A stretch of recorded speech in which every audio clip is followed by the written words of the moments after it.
有一句话讲，这医生惊治扫，土水师傅是惊掠漏。漏水呢，这嘛有可能会致使着车路出现窟窿。即嘛要检测漏水的源头，工研院是有开发漏水的智慧监测技术，结合着 AI， 真紧就知影倒位咧漏水。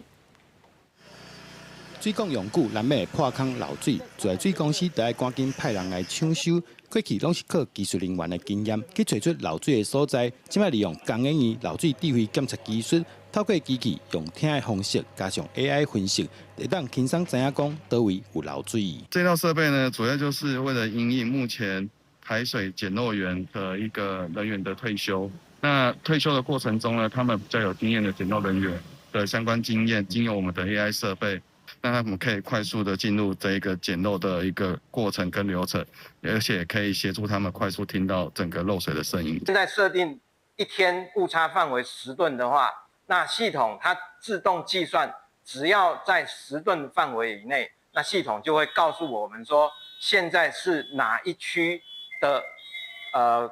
干管出现了漏水异常。这套漏水智慧监测系统，佮结合 AI 演算法，透过现场的资料收集佮分析，会使把结果传送转去予技术人员，唔免出门就知影讲倒一个路段、倒一个地点咧漏水，甚至漏偌侪水，都会当知影。工研院表示，准确度有到90%以上。是利用那个管路，它泄漏的时候会对这管壁产生震动嘛，哈。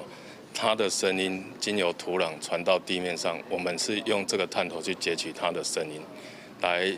来判断说它地底下的一个管路有没有漏的情况。工研院指出，这套漏水监测系统已经有甲自来水公司合作，未来会当安装伫咧水表、消防栓，互技术人员透过科技分析甲检测水管漏水的情形，唔但降低人力支出，成本嘛较省。记者杜君和新竹报道。